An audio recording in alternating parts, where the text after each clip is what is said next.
The security guard placed his hand firmly on the old man's shoulder. "You need to leave," he said with a harsh tone. The students in the museum laughed, recording videos with their phones. No one noticed that right behind where the old man stood, there was a name engraved in bronze letters, and that name was exactly his. Welcome to Real Heroes Stories YouTube. Today, I'm going to tell you an unforgettable story that will change how you see heroes. Don't forget to like this video, subscribe to our channel, and let us know in the comments which city and country you're watching from. This is a story about recognition, sacrifice, and the moment when ordinary people reveal themselves to be extraordinary heroes. Now, let's begin this incredible story. It was Tuesday morning, 10:15 a.m., at the National Military Museum in Washington, D.C. The Heroes Corridor stretched before visitors like a sacred timeline of American valor. Each display case contained medals that had been earned with blood and courage. Medal of Honor, Distinguished Service Cross, Silver Star, Bronze Star. The morning sunlight illuminated these treasures, each one representing a story of extraordinary heroism and ultimate sacrifice. The corridor walls were lined with bronze nameplates, each one engraved with the name of a soldier who had earned America's highest military honors. Some recipients were still alive, elderly veterans living quietly in communities across the nation, carrying memories that still haunted their dreams decades later. Others had paid the ultimate price, their names forever memorialized in this hallowed space, where visitors came to understand the true cost of freedom. Among the early morning visitors moving slowly through the exhibits was an elderly man who appeared completely unremarkable at first glance. He was approximately 75 years old, medium height, with a slightly stooped posture that spoke of decades of manual labor. His hair was completely gray, nearly white, and thinning on top. He wore a simple blue button-down shirt that had seen many washings, brown slacks that weren't perfectly pressed, and worn black shoes that had clearly walked countless miles over the years. To casual observers, he looked like thousands of other elderly tourists who visited the museum each year. Retirees with time on their hands, perhaps trying to connect with history they had only read about in books or seen in documentaries. There was nothing about his appearance that immediately suggested he was anything other than a civilian who had lived a quiet, ordinary life far from the battlefields and heroics displayed on these walls. But if you looked more carefully, really studied the man, you might notice certain subtle details. The way he carried himself despite his age, not with the uncertain, shuffling gait of someone weakened by years, but with the deliberate, controlled movement of someone who had been trained to move with purpose and awareness. The way his eyes constantly scanned his surroundings, not with the random curiosity of a typical tourist, but with the systematic observation patterns of someone who had learned through hard experience to assess potential threats and escape routes. The way he held his hands, relaxed but ready, fingers slightly curled as if he could instantly grip a weapon that was no longer there. These were subtle details that most people would never notice. And this morning, like every morning for the past 47 years, the man who had long ago learned to call himself Robert Davies was counting on his ability to remain invisible, to blend into the background, to be overlooked and forgotten by everyone around him. He walked slowly and purposefully toward the Vietnam War section of the Heroes Corridor, his pace measured and unhurried despite the obvious tension in his shoulders and the slight tremor in his hands that had nothing to do with age or infirmity. Other visitors moved past him, some in tour groups with guides explaining the significance of various displays, others alone like himself, reading the informational placards and studying the photographs of young soldiers who had become legends through their courage and sacrifice. The man listened to fragments of conversations as he walked, hearing tour guides explain dates and battles, visitors expressing amazement at the courage required to earn such prestigious honors, children asking their parents about the meaning of the various medals and decorations. All of it washed over him like background noise, because his attention was focused entirely on reaching one particular display case that he had been thinking about for months, planning to visit for weeks, and dreading to face for decades. As he approached his destination, his steps began to slow even more, and his breathing became slightly more shallow. Behind the glass of the display case he was approaching, a Medal of Honor caught the morning light, its gold star and red, white, and blue ribbon as pristine and beautiful as the day it had been presented to honor extraordinary valor in the face of overwhelming danger. Next to the medal was a black and white military photograph of a young soldier, perhaps 24 years old, wearing dress uniform and looking directly into the camera with clear, confident eyes, and a slight smile that suggested both determination and the kind of innocence that only comes before you've truly seen the worst that humanity can do to itself. The nameplate beneath the display read in simple, elegant bronze letters, Staff Sergeant William Henry Henderson, Medal of Honor, Vietnam War, 1968, Missing in Action. The elderly man stopped completely now, his entire body going rigid as he stared at the photograph behind the glass. His hands, which had been steady just moments before, began to tremble noticeably, not the involuntary tremor of old age, but the physical response to overwhelming emotional shock. He was looking at himself, at who he had been 47 years ago, when the world was different, and he was a different person, with a different name, and a life that had been completely erased by war and circumstance and choices that still haunted every quiet moment of his existence. For several long minutes, he stood absolutely motionless in front of the display case, studying every detail with the intensity of a man seeing something both completely familiar and utterly foreign. The medal that had been presented to his parents because he had been declared missing and presumed dead.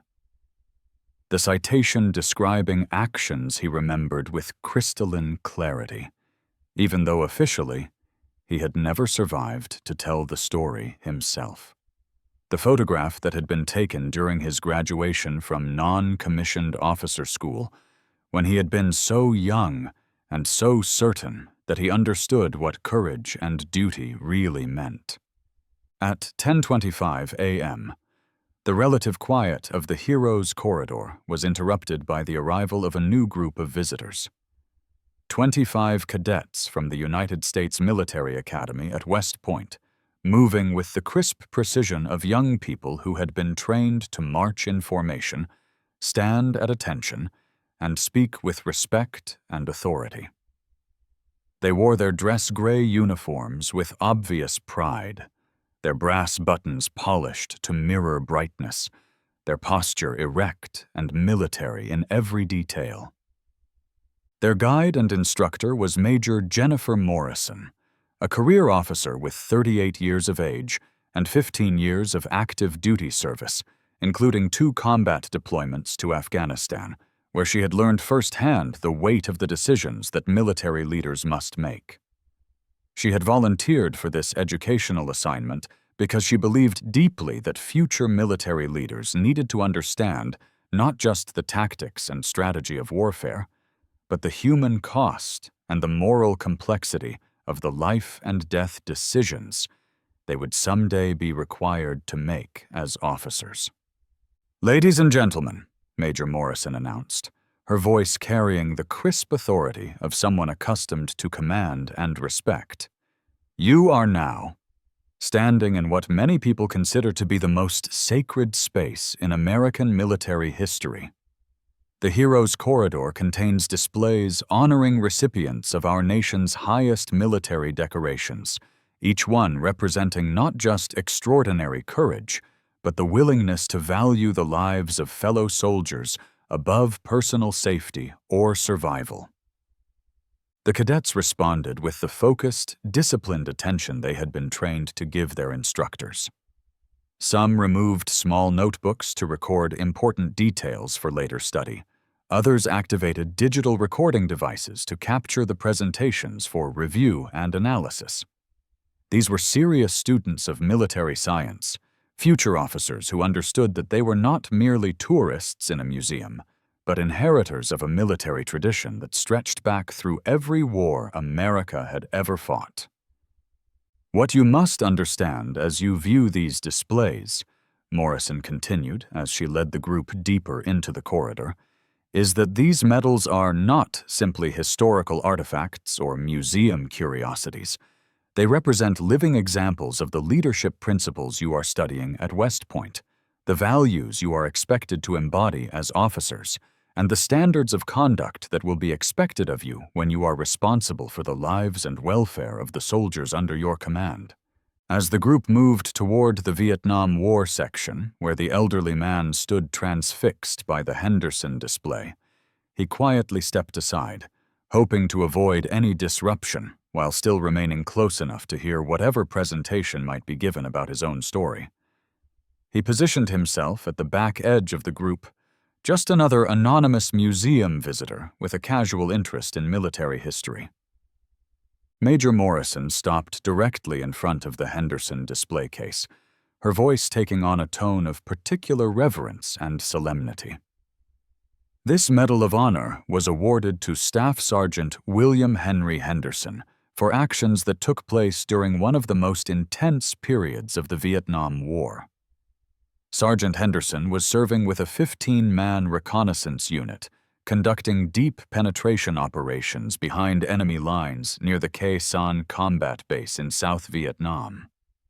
The elderly man felt his breathing become more shallow and rapid as he heard his own story being told by someone who knew only the sanitized, official version, someone who had no idea that the actual subject of her presentation was standing just 10 feet behind her, listening to his own legend being recounted like ancient history.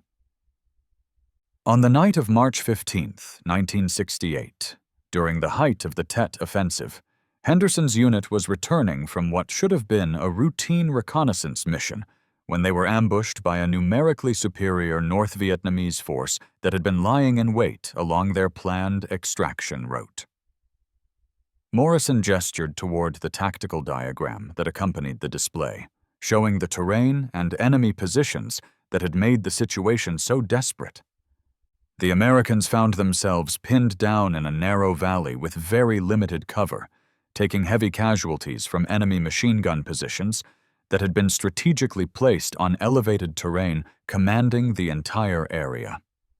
Henderson's team leader, Lieutenant Robert Phillips, later reported in his after-action statement that the tactical situation appeared completely hopeless. Morrison paused to let the cadets absorb the gravity of what she was describing. They were outnumbered approximately 4-1 by a well-prepared enemy force. Several American soldiers had been wounded in the initial minutes of the ambush. Ammunition supplies were running dangerously low, and radio communication with their support base had been completely severed by enemy jamming equipment that prevented them from calling for artillery support or medical evacuation. One of the cadets, a sharp-looking young man named Michael Johnson, raised his hand with a question. Major Morrison, given the tactical disadvantages you've described, what realistic options would Henderson's unit have had for survival and escape? That's an excellent tactical question, Cadet Johnson. Given the terrain constraints and the enemy positions, Henderson and his team essentially faced 3 equally dangerous choices. Morrison used her pointer to indicate different areas on the tactical display. They could attempt to fight their way out through direct assault, which would have been nearly suicidal given their ammunition shortage and the enemy's superior numbers and positions. They could try to evade detection by moving deeper into enemy-controlled territory with their wounded, which would have been virtually impossible in that terrain. Or someone could create a diversion significant enough to allow the majority of the team to escape, which would essentially be a suicide mission for whoever volunteered. Another cadet, Sarah Chen, asked with obvious curiosity, which tactical option did they ultimately choose, and who made that decision? Staff Sergeant Henderson made the choice for the entire team, Morrison replied, her voice carrying deep respect and admiration. Despite being outranked by Lieutenant Phillips, Henderson's experience and tactical knowledge made him the de facto leader in that crisis situation. He volunteered to single-handedly assault the enemy machine gun positions that were preventing their escape, fully understanding that this was essentially a suicide mission with virtually no chance of personal survival. The elderly man standing at the back of the group closed his eyes briefly, transported back to that terrifying night 47 years ago, when he had made the decision that would define and haunt the rest of his entire existence. He could still remember every sensory detail with perfect clarity. The acrid smell of gunpowder mixed with the humid jungle vegetation, the distinctive sounds of different types of automatic weapons fire, the desperate voices of wounded soldiers calling for medical help, the weight of his M16 rifle, and the 2 fragmentation grenades that represented his only realistic hope of saving his teammates' lives. According to the detailed after-action report filed by Lieutenant Phillips, Morrison continued with her presentation, Henderson approached him at approximately 11:30 p.m. and formally requested permission to attempt the solo assault on the enemy positions. Phillips initially refused the request, believing it was nothing more than an elaborate form of suicide that would accomplish nothing except adding one more casualty to an already desperate situation. Morrison moved closer to the display case, pointing to a reproduction of the actual tactical map that had been drawn during the post-mission debriefing. But Henderson had spent those critical minutes carefully analyzing the tactical situation with the cold, professional assessment that separated experienced combat veterans from less seasoned soldiers. He had observed that while the enemy had positioned their machine gun nests to provide overlapping fields of fire across the valley floor where his team was trapped, they had not adequately protected the flanks of their own positions against a determined assault from an unexpected direction. A cadet named David Martinez asked, "What was Henderson's specific tactical plan for the assault?" Henderson's tactical analysis was brilliant in its simplicity and terrifying in its requirements, Morrison explained, her voice conveying both admiration and sorrow. He had identified a route through the dense jungle terrain that would allow him to approach the enemy positions from their blind side, using the darkness and his knowledge of infantry tactics to get within grenade range before being detected. But the plan required him to cross approximately 200 meters of enemy-controlled jungle terrain, moving alone and carrying only his personal weapon and his 2 remaining hand grenades. Morrison pointed to the chronological timeline displayed next to the tactical map. Henderson estimated that he would need exactly 5 minutes from the start of his assault to the destruction of both machine gun positions. He instructed Lieutenant Phillips to begin moving the wounded team members toward their primary extraction point as soon as they heard the first explosion, and under no circumstances to wait for Henderson or attempt to provide covering fire that might compromise their escape.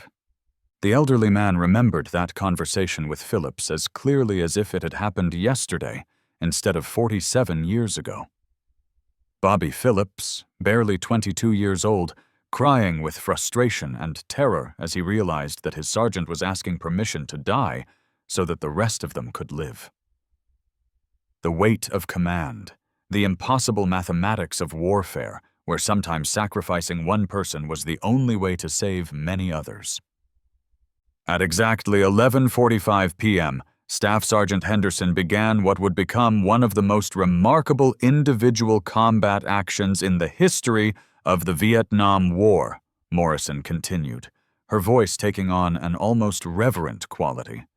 Moving alone through jungle terrain in complete darkness, avoiding enemy patrols and sentries, using every piece of natural cover and concealment, Henderson successfully approached the first enemy machine gun position without being detected by the four-man crew that was operating it. She paused dramatically, allowing the cadets to fully grasp the enormity of what she was describing. Henderson's first fragmentation grenade was thrown with perfect accuracy and timing, completely destroying the enemy position and killing all 4 North Vietnamese soldiers instantly. The explosion also temporarily blinded and disoriented the crew of the second machine gun position, located approximately 50 meters away, giving Henderson the precious seconds he needed to move to a flanking position. The elderly man could still hear the sound of that first explosion in his memory, could still see the brilliant flash that had illuminated the jungle for 3 terrifying seconds, could still remember the sudden, blessed silence as the machine gun that had been pinning down his teammates finally stopped its deadly chatter. The destruction of the first machine gun position immediately alerted the second enemy crew to Henderson's presence and approximate location, Morrison continued. They began saturating his area with concentrated automatic weapons fire, but Henderson had already anticipated this response and had moved to a covered position that allowed him to approach their emplacement from yet another unexpected angle. Morrison gestured toward a series of combat photographs that showed the aftermath of the battle. Henderson's second and final grenade was thrown with the same deadly accuracy as the first. The explosion completely destroyed the second machine gun position and eliminated the enemy crew, creating the escape corridor that Lieutenant Phillips desperately needed to evacuate his wounded soldiers. A cadet named Thomas Wilson asked the question that the elderly man had been dreading to hear. What happened to Sergeant Henderson after he completed the assault? Did he make it back to the extraction point? Morrison's expression became somber, and her voice carried a note of genuine sadness. Henderson never made it to the extraction point where his team was waiting for him. When morning came, and it was safe for search and rescue teams to return to the battle area, they found extensive evidence of Henderson's successful assault. The completely destroyed enemy positions, numerous enemy casualties scattered around both machine gun sites, and clear indications that an extremely fierce close-quarters firefight had taken place over a wide area of jungle terrain. The corridor fell completely silent as Morrison continued with the tragic conclusion of the official story. But Henderson himself was nowhere to be found. Despite extensive search and rescue operations that continued for several weeks, utilizing helicopters, tracker dogs, and ground teams that scoured every square meter of the surrounding jungle, no trace of Staff Sergeant Henderson was ever discovered. Not his body, not his equipment, not even his identification tags. Morrison pointed to the official documentation displayed alongside the medal. After exhaustive investigation and months of continued searching, Henderson was officially classified as missing in action. Following standard military protocol at the end of the Vietnam War, when it became clear that no further information about his fate would ever be forthcoming, his status was administratively changed to killed in action. Body not recovered. The elderly man felt tears forming in his eyes as he listened to the conclusion of his own official death. The Medal of Honor was presented to Henderson's parents in a ceremony at the Pentagon in 1969, in recognition of his extraordinary heroism and willing sacrifice of his own life to save his fellow soldiers. Staff Sergeant William Henderson was just 24 years old at the time of his disappearance, and the 14 soldiers whose lives he saved that night all survived the war and returned home to their families. The corridor remained silent for several long moments as the cadets absorbed the full weight and tragedy of the story they had just heard. Several of them were making detailed notes in their notebooks.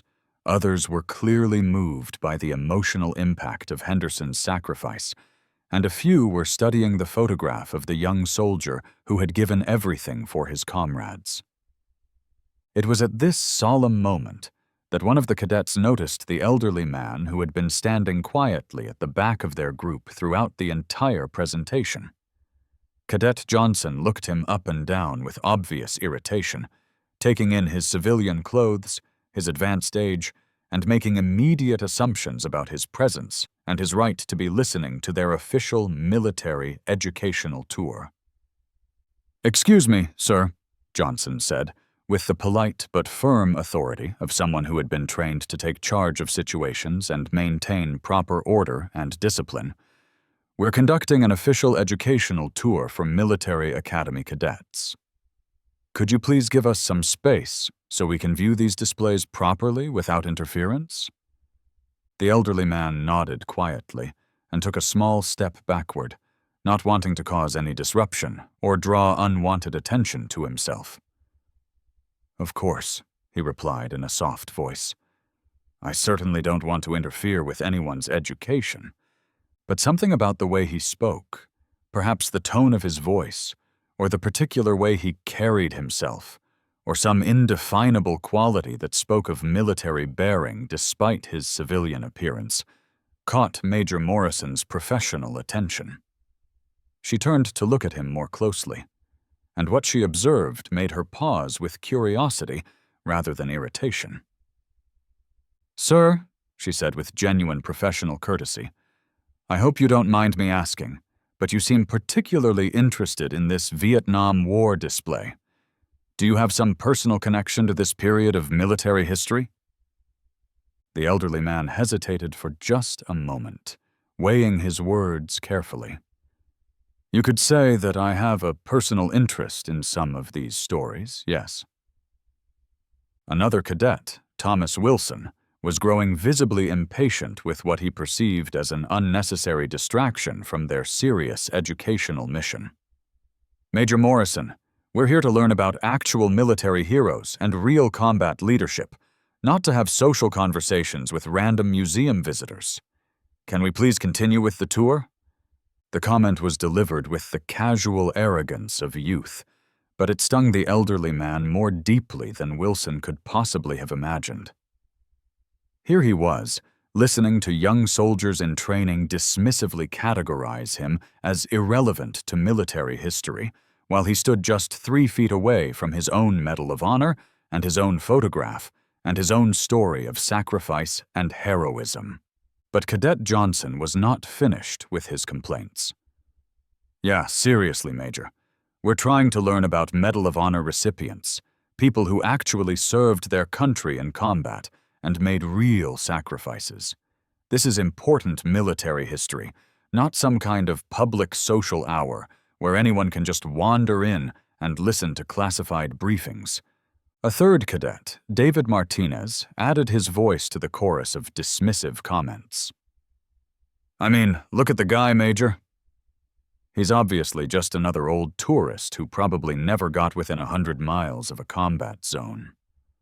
These old civilian guys always want to hang around military displays and pretend they know something about warfare and heroism, but they're just living vicariously through real soldiers' sacrifices." The words struck the elderly man like physical blows, each dismissive comment landing with the force of a personal insult. The profound irony of the situation was almost unbearable. Young future officers mocking him for his supposed lack of military credentials while he stood in the shadow of his own Medal of Honor, listening to his own story of heroism being recounted as if he were nothing more than a curious bystander, with no connection to the sacrifices being honored in this sacred space. But rather than feeling anger or resentment toward these ignorant young people, what the elderly man experienced was a deep, profound sadness. These cadets would soon become officers in the same military he had served. Yet they understood so little about the true nature of service, sacrifice, and the complex aftermath of war. "You want to know about real heroes?" the old man asked quietly, but with an underlying authority and gravitas that immediately commanded the attention of everyone within hearing range, including Major Morrison and several of the more perceptive cadets who sensed that something significant was happening. "Real heroes," he continued, his voice growing stronger and more confident with each word, "don't look like what you expect them to look like. They don't wear uniforms announcing their service or carry signs identifying their sacrifices.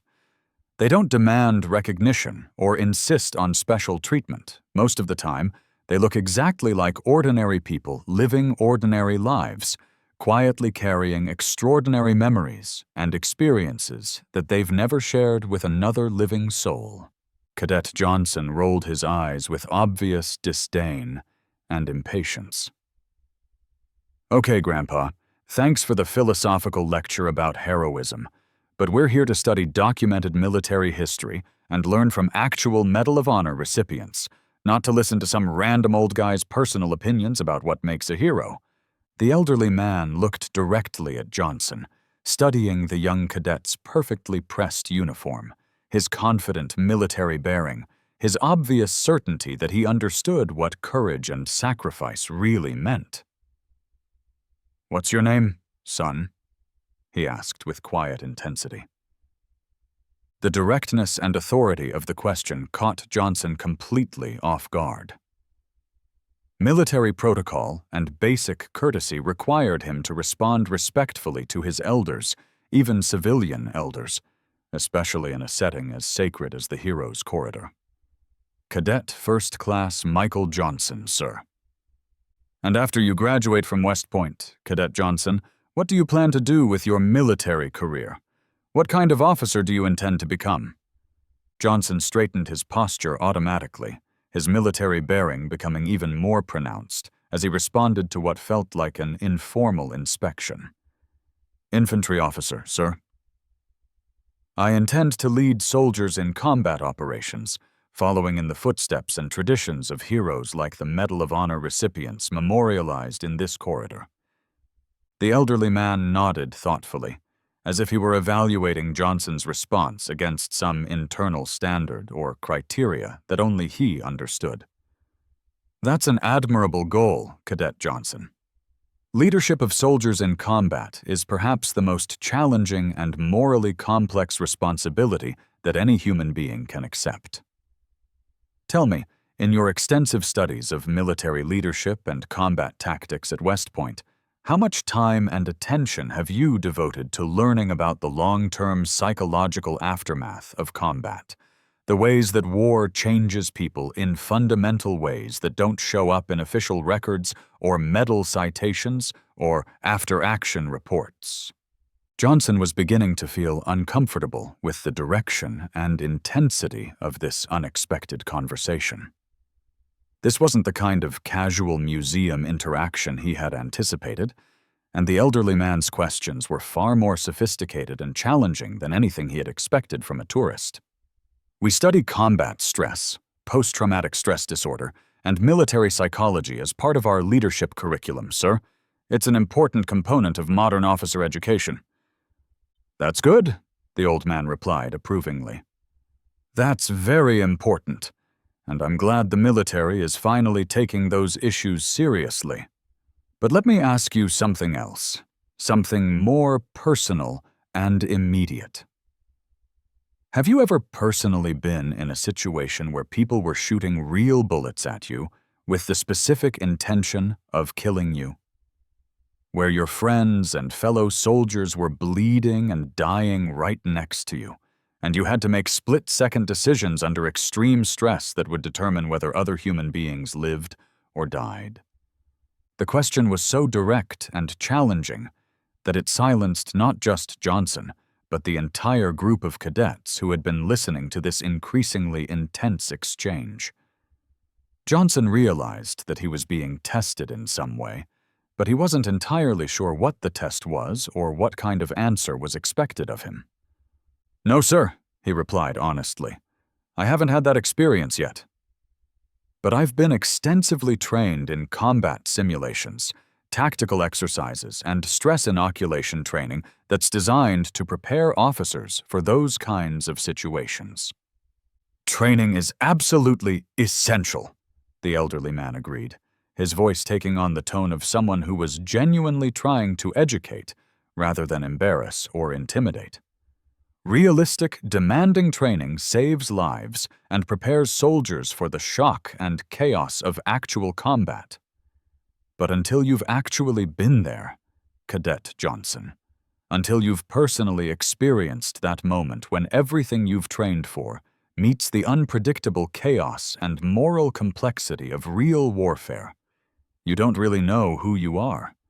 You don't know what choices you'll make when your training meets fear and confusion and the terrible weight of responsibility for other people's lives." The entire corridor had gone completely quiet now, with even Major Morrison listening intently to this unexpected and increasingly profound conversation between her cadet and this mysterious elderly civilian.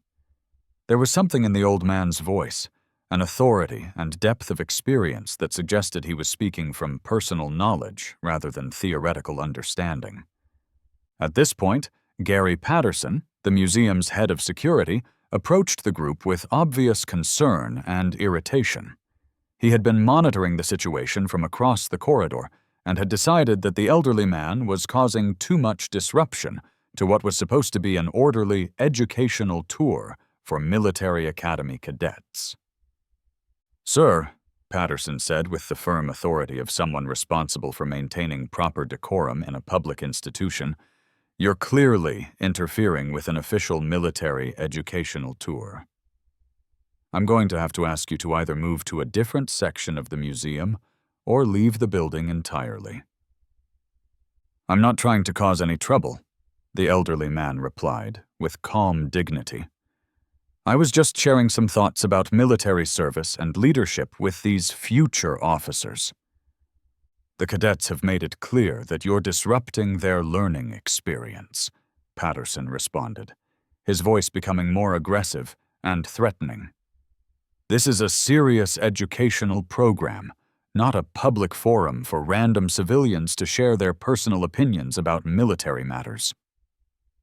Several of the cadets were now openly recording the confrontation with their smartphones, anticipating viral social media content about an elderly museum visitor being ejected by security for disrupting a military tour.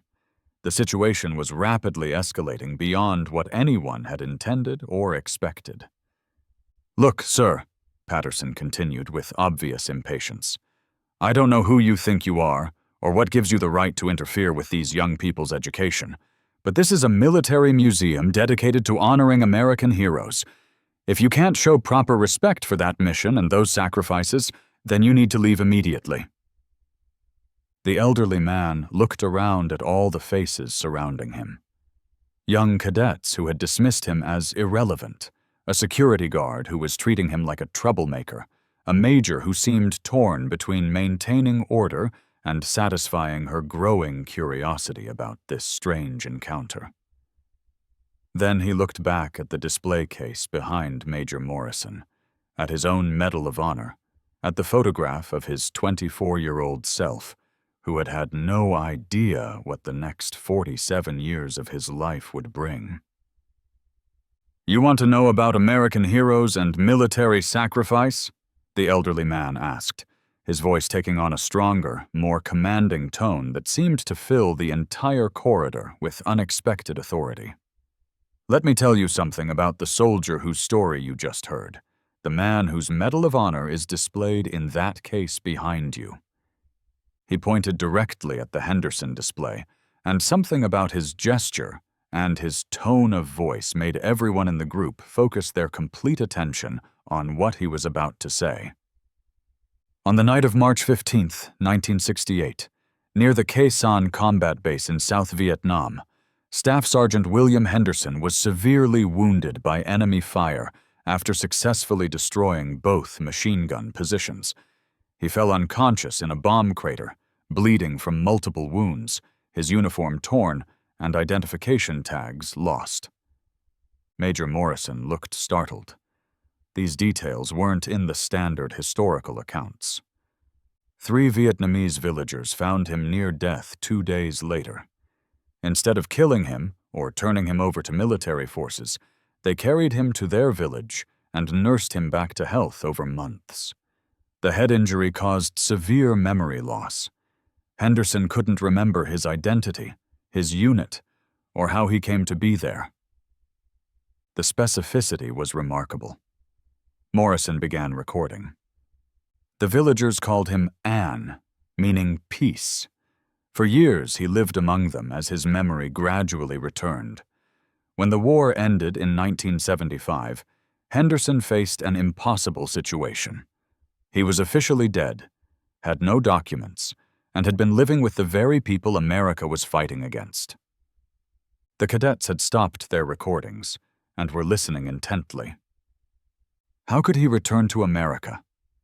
How could he explain years of absence? How could he prove his identity?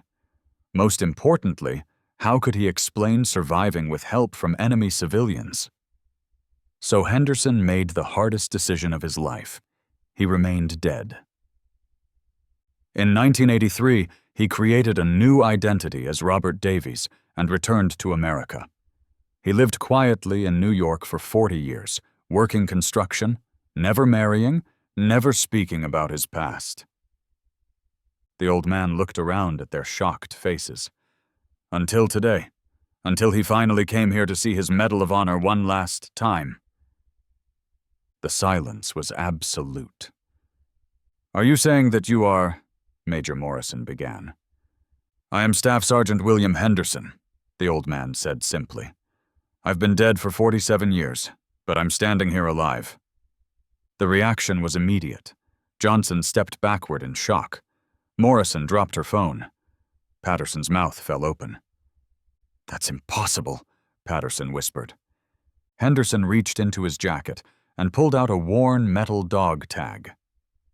"This is my original dog tag, damaged in the ambush but still readable." He handed it to Morrison.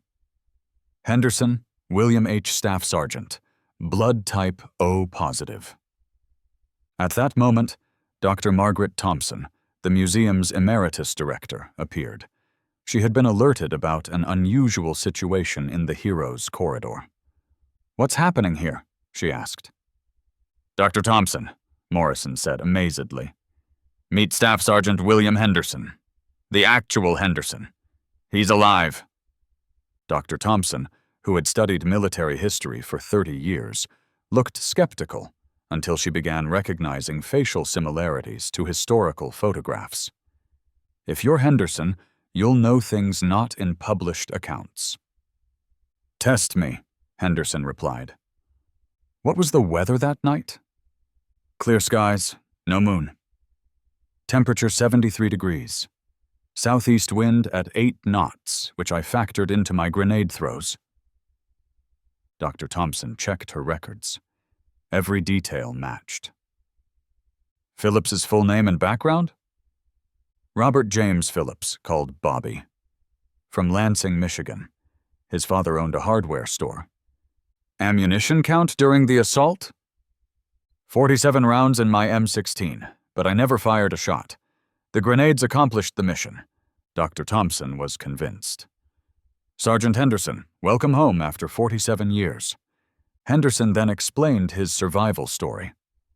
After the Vietnamese villagers saved him, he lived among them for 7 years, married a woman named Lynn, had a daughter named Hoa. But tragedy struck in 1982 when both died in a cholera epidemic. That's when I decided to return to America. It took 2 years of planning to create the false identity of Robert Davies. For 40 years, I've lived quietly, carrying this secret alone." Cadet Johnson stepped forward, tears in his eyes. "Sir, I need to apologize. We treated a Medal of Honor recipient with complete disrespect." "Johnson," Henderson replied gently, "you treated an elderly civilian as he appeared. You couldn't have known. But I hope this teaches you about making assumptions about veterans who may be carrying invisible burdens." Major Morrison addressed her cadets.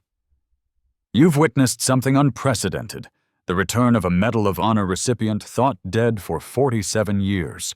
Real heroes often walk among us unrecognized." Dr. Thompson had been making calls. "Sergeant Henderson, we'll update your status from KYA to Found Alive.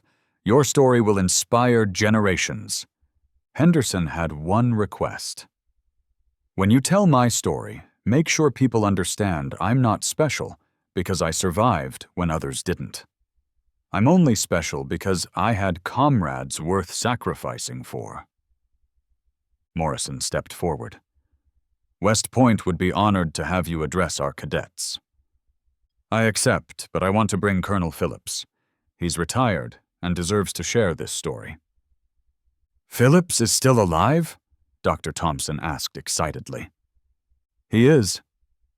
For 47 years, he's carried guilt, believing he survived because I died. Time he learned the truth." Dr. Thompson showed Henderson the Vietnam Veterans Memorial Database with hundreds of messages left over decades. Henderson read some aloud.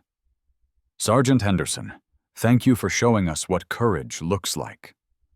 I'm 8 years old and want to be brave like you.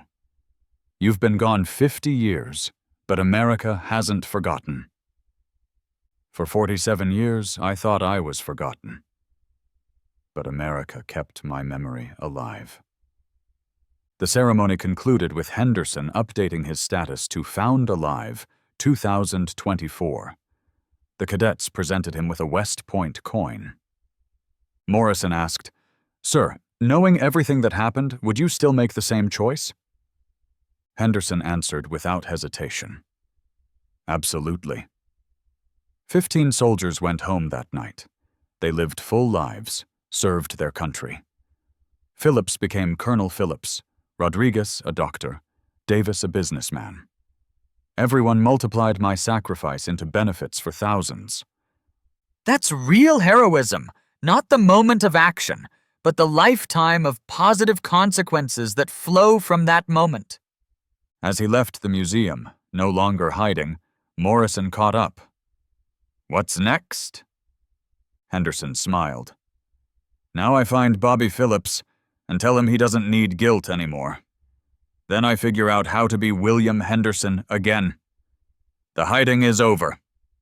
And with that, Staff Sergeant William Henderson walked back into the world that had mourned him for 47 years, ready to discover what it meant to truly come home.